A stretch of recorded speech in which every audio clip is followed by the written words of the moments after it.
Welcome back to the show. Brian Keating, Eddie Radosevich.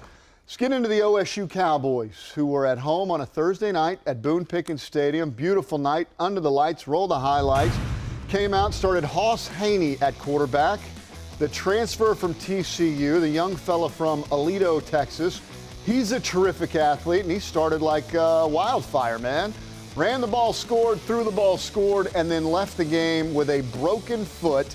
He's going to be out for at least 5 games. Mike Gundy didn't know it after the game. He was asked about his performance. Here's what he said. I thought he played good, moved around, and was effective, made plays with his legs, which is what he does. So I thought he was pretty effective.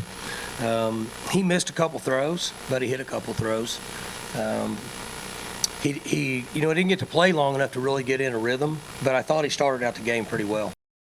So that's the head coach on Hauss Hejny, who's going to be out at least a month, probably more. Zane Flores comes in, a little bit up and down. What'd you think of the Pokes in week 1? Yeah, positive vibes and prayers for Hauss, because I think that obviously I loved what we saw out of Hauss. Yeah, man. Yeah. I thought that he brought a little bit of a boost to a offense that certainly needed some positives there. I thought Zane Flores, 13 for 20, 136, certainly made the play of the game when they were backed up and he did it with his legs. Because you never know if it's 20-7 and all of a sudden UT Martin gets the ball back. But positive vibes. I thought it was a good step. They obviously have a long ways to go, though, and I think that, much like Oklahoma, not being able to run the football is going to be a little bit of a problem. I think the defense, though, there's some guys, new guys, albeit. I got the roster out. I was like, I have to find out who all these guys are. That's what I did at the game, Wendell Gregory, I like that. Yeah. I thought the linebacker core played well, the 2 transfers that came in, but I got a tough test coming up this week.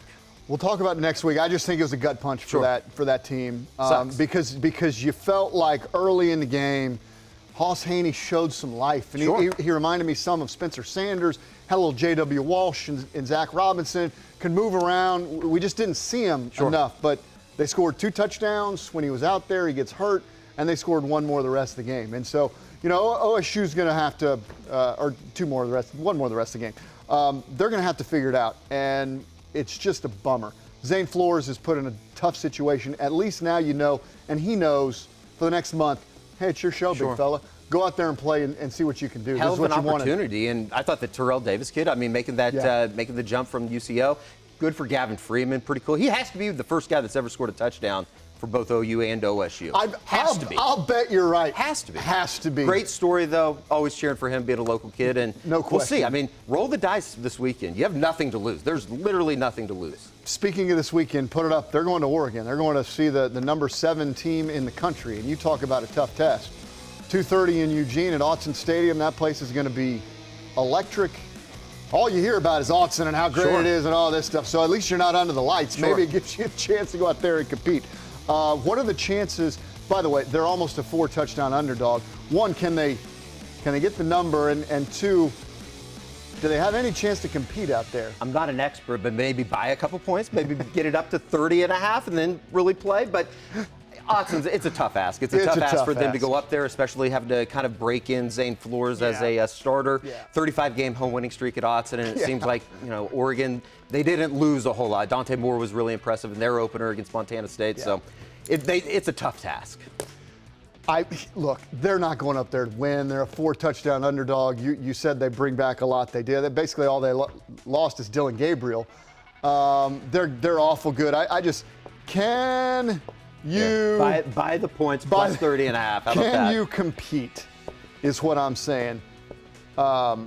COMC, this is the thing about riding on boards when this you're trying to talk. This would never happen to a Putnam City North graduate. Well, see, I'm an Edmond kid. See, can you compete? There we go. Live TV, Eddie, come on, can you compete? We got it. And if they can go up there and at least show and stay in the game, I think that's a good step. It's a rebuilding year. It was always going to be a rebuilding year. You hate that you lost your quarterback. But again, it's an opportunity for Zane Flores. The problem for OSU is they didn't run the ball at all either, just like Oklahoma. Struggled running the football. And if they can't run it at all, then they're going to get run out of Autzen Stadium. That's their one chance to stay in the game and compete. And you're already having to kind of shuffle guys with the Carpenter injury at center and moving a guy over from left guard. It's a tough spot, but, stranger things have happened in the world of college football. It's true. When the schedule came out, though, this isn't one you circled and say this is one of the 6 you got to get to bowl eligibility. Go up there and compete.